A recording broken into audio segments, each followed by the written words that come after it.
Our Caitlin Huey-Burns joins me now from Capitol Hill. She has been speaking with Senators Elizabeth Warren and Tim Sheehy, ideological opposites, kind of an odd couple, about their bill to change the way the Pentagon can pay for repairs to broken equipment.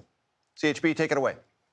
Yeah, Major. Well, if you were watching the House and Senate floor over the past few weeks as they debated that budget bill, you might have thought that bipartisanship was dead and gone. But today, we have found some signs of life. These two senators, polar opposites in their party affiliation, as you mentioned, Major, have teamed up on a bill that is approved by the Trump administration, endorsed by Pete Hegseth, the defense secretary, that will allow the Defense Department to fix its own weaponry, machinery, you name it. It's really astounding that they can't do it now, and it all has to do with government contracts. Take a listen. Why can't the military fix its own equipment? You want to go first, Tim? Well, we've had decades of bureaucratic sclerosis that have created a really broken system that's rife with perverse incentives. It's also rife with requirements that aren't always grounded in what the warfighter actually needs, and a huge focus on process over outcome. We're at a point where we'll have systems that are not ready for mission overseas, in war zones, on ships, at forward deployed bases, and we can't conduct basic repairs to those systems. And I think we're at a point now where we've seen multiple theaters of war, from Iraq to Afghanistan to Israel to Ukraine. We're understanding the limits of this current defense acquisition paradigm, and it's about time we fix it. So it's not one thing that happened, it's an accumulation of 30 years of bureaucracy that's kind of led to where we're at now. You know, and I would just add to what Senator Sheehy says here, by pointing out that the defense contractors have figured out they get 2 bites at every apple this way. So they sell you the initial product, whether it's an oven on a submarine or it's a fancy piece of war-fighting equipment. That's one, and they negotiate a price for that. But they hold back in the fine print, you can't fix it yourself.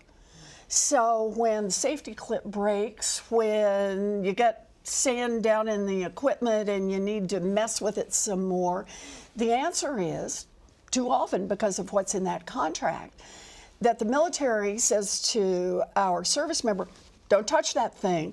You got to retire, in effect, the piece of equipment, hold it over there, call a contractor, have the contractor fly in from long, long way away, charge us for flying in, take the delay, and charge us whatever they want to charge us to come in and fix that thing.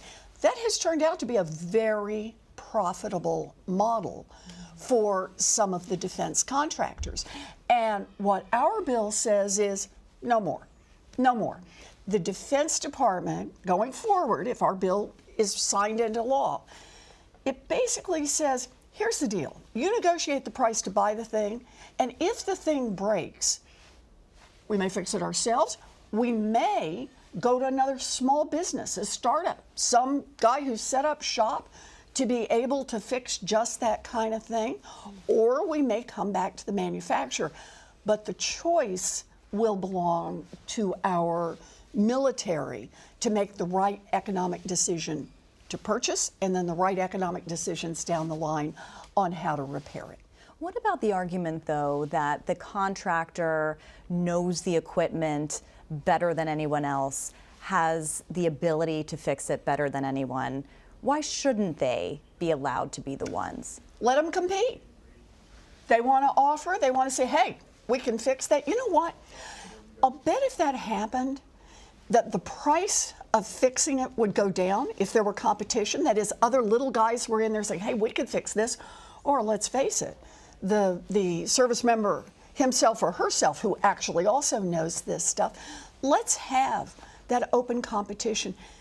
That's what we need here on the military side, and frankly, it's what we need throughout the country, whether we're talking about cars or tractors or telephones or anything else. But we're starting here. So you're not saying that the contractor won't be able to fix the equipment. They just can't have a monopoly on it. That's right. That they negotiated up front in fine print when nobody was looking and nobody was pricing it in. That's where they're making off like bandits. And Senator Sheehy, you approach this issue as a former SEAL officer. What kind of impact, Senator Warren talked about the financial aspects of this. What kind of impact has this had on the battlefield, on training, on our soldiers out there? What does it mean for military readiness?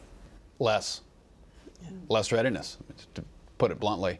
We've had less readiness as a result of this. Now, our acquisition paradigm was really designed in the 1950s and 60s and hasn't really changed since then. And in fairness to the Pentagon individuals and the contractors together, much of that's been on us. We have not forced an upgrade to our DFARS, Defense Acquisition Regulations, that govern the entire federal acquisition environment. We have not forced them to upgrade those, and it's about time we do, because the systems simply were not as complicated. Software is becoming one of the core pieces of functional equipment that we have. You two come from very different parties. You're a very conservative Republican, you're a very progressive Democrat. How is it that you two found this common ground? How is it that you guys came together on this piece of legislation? Well, I was making the rounds as a freshman who's never served in any political office before. When I got here, I said the first thing I do is I'm trying to meet with every single member I can on both parties and just introduce myself and get some advice and wisdom. And in our first meeting, she said, well, what do you want to do when you're here? And I listed the handful of things I wanted to focus on, and one of them was defense acquisition reform. And I kind of went on my riff about how frustrated I was. Your eyes light up. And it did. I mean, she popped up like an aerobics video, like, that, we're going to do it. My language. And we dug into it. So. Exactly. I said, another nerd. We can do this. We can do this. But it is. There are these places that this isn't political. This is about doing what is right. Nerds aplenty on Capitol Hill. They are hopeful that this legislation will come up in the next Defense Authorization Act, which will likely come up for a vote sometime this month. Major. Nerds are welcome here. Caitlin Huey Burns on Capitol Hill. Thanks very much.